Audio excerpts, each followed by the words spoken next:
Hello বন্ধুরা, তো আজকে তো রাত্রি 10টা বেজে গেছে। তো তোমার দিদি এখন কি করছে দেখি, চলো তোমাদের নিয়ে যাই। চলো, কি রান্না করছো? এখনো খাবার দেবে না? না, একটু ডিমের তরকারিটা বসাচ্ছি, এতক্ষণ ধরে বেরিয়ে স্কুলে কাজ করলাম। ডিমের তরকারি তো তো মনে হচ্ছে বড় বড় ডিমগুলো কি দিয়েছে? হাফের ডিম। ও মাছের শট, মাছের ডিমের ঝোল লাগছে। হ্যাঁ, দিয়ে গেছে ও, বলেছিলাম তাই। দারুণ তো ব্যাপারটা, তো জমে যাবে একদম। তো বন্ধুদের দেখাবে নাকি ডিমের ঝোল? ডিমের ঝোল কি সবাই তো বাড়িতে নর্মাল ডিমের ঝোলটা ডিমের প্যাকেটে একটু লঙ্কার গুঁড়ো একটু কি করছো? হলুদ আর লবণ দিয়ে বেটে দিচ্ছি। ডিম আর আলু রেখে হলুদ গুঁড়ো, লঙ্কার গুঁড়ো, লবণ তিনটে দিয়ে বেশি কোনা করে ভাজলে ভালো লাগে না, ভাত চলে যায়, একটু হালকা করে ভেজে নিই।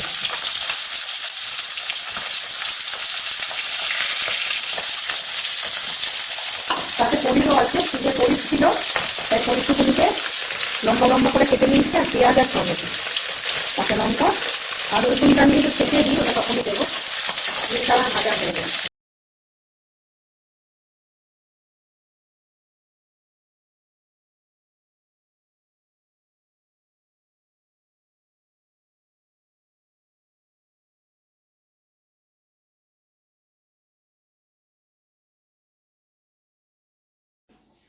তো বন্ধুরা, চলুন দেখি দিদি কিরকম ডিমের ঝোল রান্না। ও বাবা, এখনো রান্না হয়নি?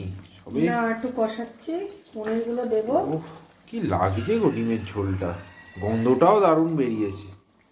যাক, তুমি একটা আমার মনের কথা করলে যে ডিমটা নিয়ে রেখেছো, খাওয়ার সময় দেখলে বুঝতে পারবো যে কতটা খেতে কেমন হয়েছে। ঠিক আছে, দেখতে তো দুরন্ত লাগছে, আশা করছি খেতেও খুব ভালো হবে।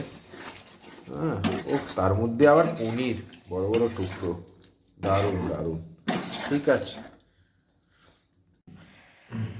কি গো, কি হলো?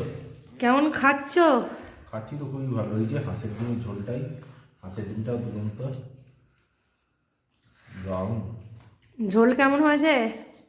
ভালো হুম, ভালো ভালো বলছেন, আরেকজন বলছে ভালো।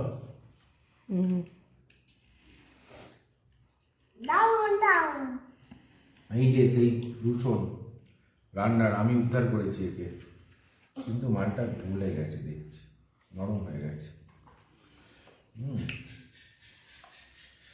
ডিমটা খেতে অসাধারণ।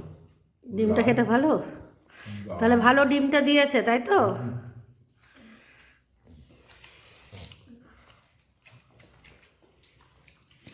কেমন হয়েছে? ভালো ভালো। এবারে আমি বলবো ভাই, অনেক বলে দিয়েছিস।